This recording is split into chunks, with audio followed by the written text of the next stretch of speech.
Assalamualaikum sahabat AHA dimanapun kalian semua berada.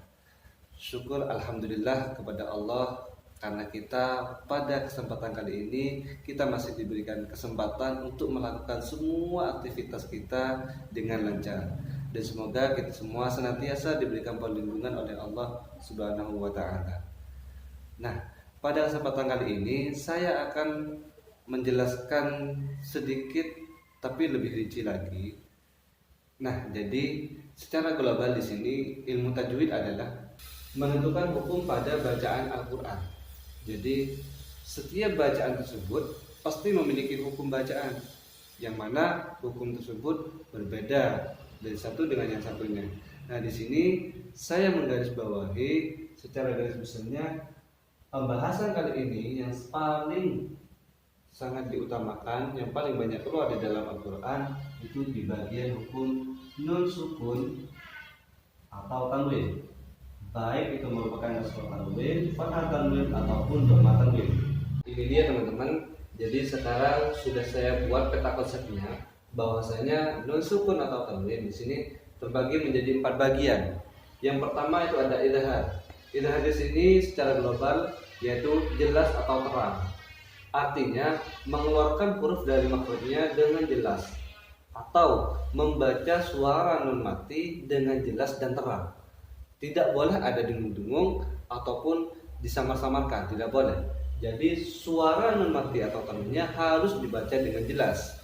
Nah, yang mana hurufnya di sini nun mati tersebut atau tanwinnya apabila bertemu dengan hamzah, ha, ho, ain dan juga ghin. Apabila bertemu dengan salah satu ini maka dihukumi bacaan idhar. Nah, coba kita lihat contohnya di dalam Al-Quran ada. Kita buka coba di surat Al-Baqarah ayat ke-6. Di sini ada ayat yang pertama, innalladzina kafaru sawaun alaihim. Nah, jadi sawaun tanwin bertemu dengan ain di sini. Jadi suara tanwinnya ini dibaca secara jelas. Jangan sampai dibaca sawaun alaihim, itu salah. Tapi dibaca dengan jelas. Sawaun alaihim anzartahum sampai selesai. Begitu. Ini yang bertemu dengan yang tanwin. Dan yang contoh yang bertemu dengan non sukun. Contohnya ya. Di sini man, amanah. Jadi nun sukun bertemu dengan hamzah. Di sini ditulis alif ya, tapi kalau alif itu tidak berharokat. Yang berharokat itu adalah hamzah. Jadi di sini bacaan nun sukunnya harus dibaca dengan jelas. Man amanah. Kenapa? Karena nun sukun ketemu dengan hamzah di sini. Jadi yang jelas itu ketika nun sukunnya bertemu dengan huruf idhar di sini. Nah, yang kedua yaitu idgham. Idgham di sini secara global yaitu memasukkan, dalam artian membaca 2 huruf jadi satu, yang kedua seperti yang bertasydid. Jadi suara nun mati atau tanwinnya itu seakan-akan hilang, mengganti masuk ke huruf sesudahnya. Nah, di sini idgham di sini dibagi menjadi 2. Ada idgham biguna yang artinya dengan dengung, dan yang kedua idgham bila guna tanpa dengung. Nah, di sini contoh ya, kita coba buka di dalam Al-Quran juga ada. Nah, ini semuanya tidak lepas dari ayat-ayat Al-Quran. Di dalam surat Al-Baqarah ayat ke-7 di sini ada ghisyawatu walahum. Nah, di sini ada ayat ghisyawatu walahum. Nah,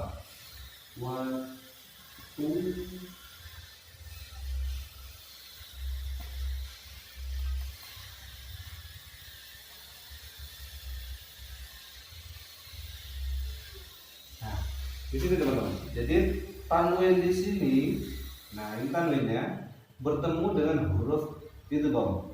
Apa huruf idgham di sini? Yaitu waw.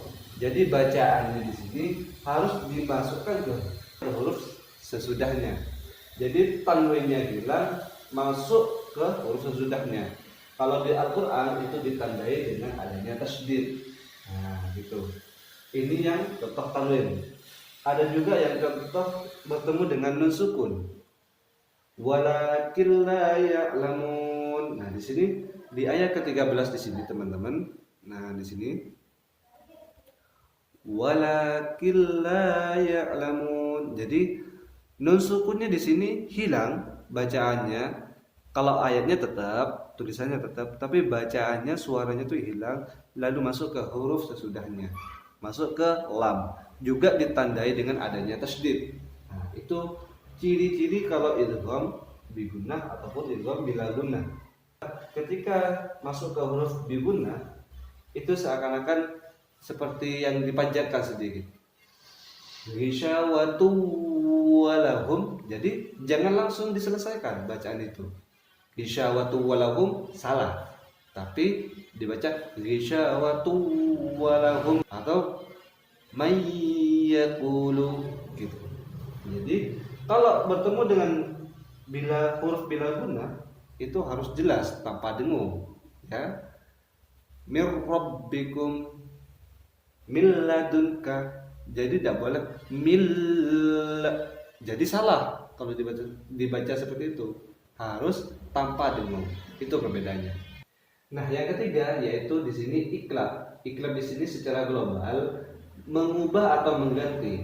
Dalam artian mengganti suara nun mati menjadi suara mim. Seperti contohnya mim ba'di. Nah, contohnya saya tulis di sini.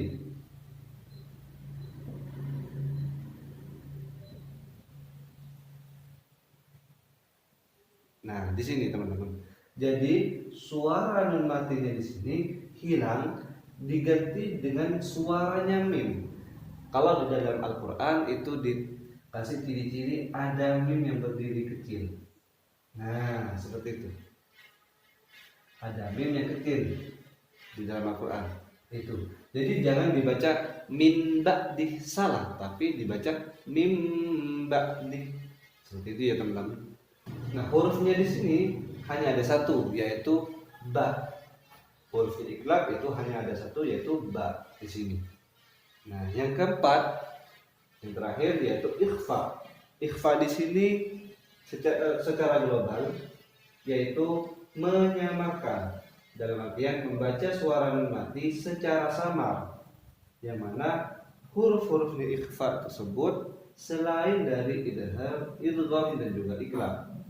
Jadi ada ta, sa, jim, dal, zal, za, terus sin, shin, shod, dot, to, zo, qaf, kaf.